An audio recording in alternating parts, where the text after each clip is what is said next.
As summer approaches, most panfish will move toward deeper water. Generally, there will be some smaller fish remaining shallow, but the big boys head for the weed edge and beyond to chase the larger bait fish. Bluegills tend to orient around weed edges, often near the bottom. Crappies, too, will utilize the weed beds, but they're not at all shy of suspending out a distance from the primary weed edge or break line. Normally, they will be somewhere in close proximity to this edge. If you want to catch big panfish consistently during the summer, you must get your bait out to where they live. That's the whole trick. Okay, there's one now. Look at him swimming with it. He just picked it up. That's one of the things with the long, sensitive limber rod. There he is. Oh, absolutely. Nice. A long limber rod like this that forms a U takes up a lot of shock and puts a lot less stress on the line too. With clear water like this. Oh, look, you can see down 8 or 10 feet. There he is. Look at that. They really put up a strong tussle too. These big bull bluegills are some real gamesters. Oh, yes. Beautiful coloration too. Some heft. Look at the shoulders on that one. Yeah, you go back and join your buddies. You tell them I'm looking for them. You think about the seasonal migration of bluegills. In the mid-60s to the mid-70-degree range, that's when these fish are up spawning. They're up on the shallow areas, back in the shallow bays is where they're spawning. The water warms quickly as it approaches that 75-degree range. The males may poke around the spawning sites for a while, and the females are heading out for the post-spawn activities, recuperating. By the time the water temperature pushes into the upper 70s, the males and the females have pretty much gathered out on some of these main lake areas, yet where are most people fishing them? They're still fishing them back up in the heavy weed beds and back into the shallow bays where they were spawning. Oh yeah, you can get some odd big fish back there early on, but the midsummer, there's 3 patterns that are real important to understand. One is deep humps, could be rocks, could be weeds. The other is a deeper shallow weed line, and the other is looking for suspended fish out off of the break line. That's where these big bulls are going to be living all summer long. That's where they're spending their summer vacation, away from the fishermen. There's one of our good buddies right there. Notice just a couple of feet off the bottom. And that's one thing you want to have too. You want to have good electronics. You want to have them finely tuned. So when you go out looking for, especially suspended fish, that you can actually see them on your unit. The water clarity plays a real important role in exactly where these fish are going to be when you think about where is the deep weed edge, where is that pivot point, as it were, that these fish are going to hang around. If you've got dark water and you can only see a couple of feet deep, your deep weed edge might be as shallow as 5, maybe to 10 feet deep. That's for the area you're going to be fishing. I happen to be fishing a very clear body of water. It's got some walleyes in it, and the deep weed edge runs down 15, maybe 17 feet, and I've caught fish as deep as 25 feet in this particular lake. So it just all depends on the options that are available to the bluegills. You know how I find a lot of big bull bluegill spots? Fishing for walleyes. That's right. I'm fishing what you might consider classic walleye spots, and here I'm popping big bull bluegills. And if it's happened to me once, it's happened to me 1,000 times. I mean, I stumble into them. And specifically, what are these key areas? Deep humps and clean lip areas off of shoreline breaks where you might have a weed line ending and then an extended lip, a few rocks, and then she breaks. Those types of areas, many times considered walleye spots, also hold big bull bluegills. Feels like a pig. Oh, he's just holding on to it. Not very aggressive. Almost like a walleye sucking on the back end of that leech. Swimming up with it a little bit. There he is. Oh, yes. Just look at the way these bluegills fight. They use their whole body and they swim in tight concentric circles, and that's the way that they put pressure. And a lot of bull bluegills, look at that, a lot of bull bluegills are lost. Actually, they break this thin line. Let's take a look at the shape of the body of Mr. Bluegill, Miss Bluegill. Look at this. Here's that long shanked hook. See that? Allows you just to reach over, Take the old mustad and pop it right out. Look at the overall body shape of the bluegill.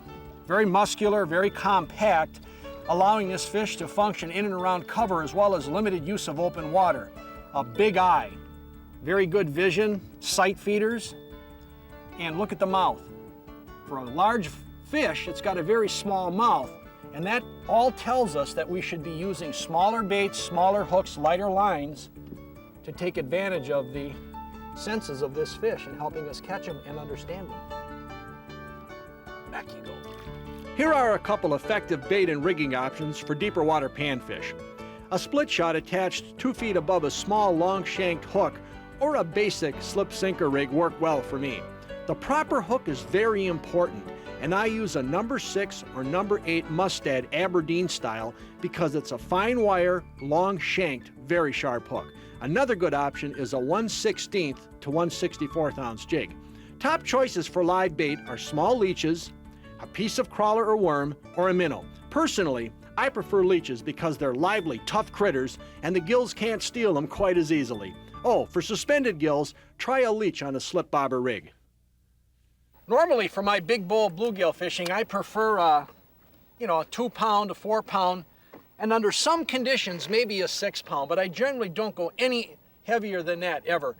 One of the things that I've noticed by fishing the lighter line, I get a lot more bites. And I've been in the boat with people that have been using 8 pound line, even 10 pound, and I'll outfish them 5, 6, 7, 8 to 1, and it does make a difference.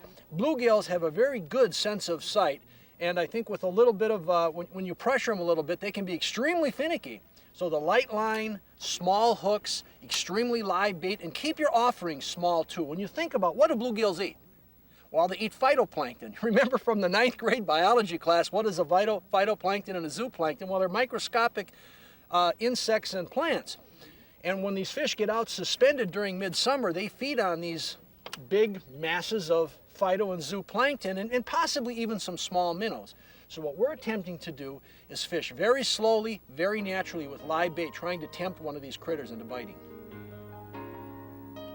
So you can see these fish just the other day were up on the deep weed edge. Now this morning, for some reason, they've dropped down to this 25-foot level.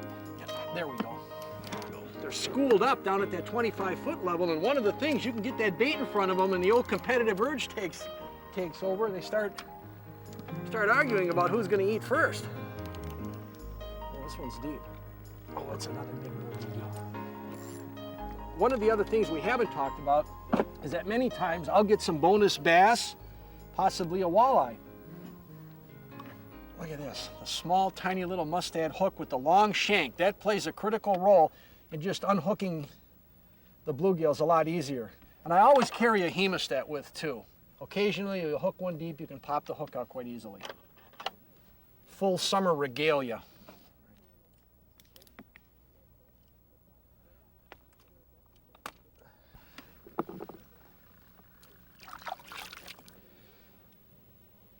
Weather plays a real important role too in determining exactly where the bluegills are going to be in the water column. Now, gills are really neat critters because they can be anywhere from the surface to belly to the bottom on any given day. Now, recently we've had some warm weather. A week or so ago it was warm for 5, 6 days in a row, and the gills were right up underneath the surface, and you could drive along the weed edge and literally see the schools of bluegills blow up right on the surface. I'm talking their backs are almost out of the water. When you drive up on them, boom, the whole surface comes alive. I'm sure we've all seen that more than once.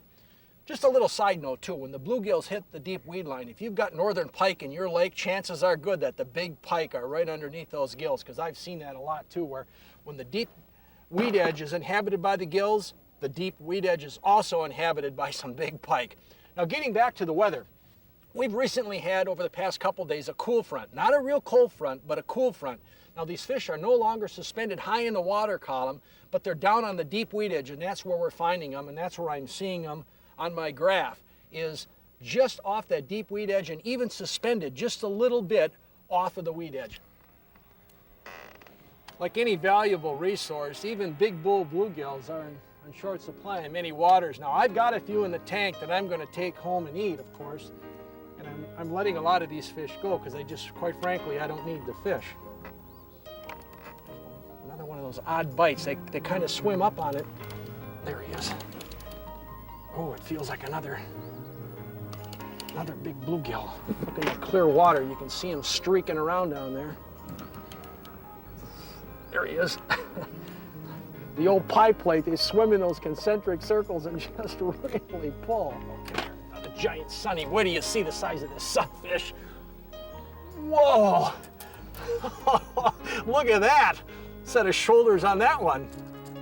Catching big bull bluegills in the summer and even giant sunfish like this one is no mystery if you just remember a couple of simple things. The fish are no longer back in the shallow spawning bays, but they're out inhabiting the main lake areas like what? Deep weed edges, sunken humps, could be rocks, could be weeds, and you may even find them suspended. Look for them there.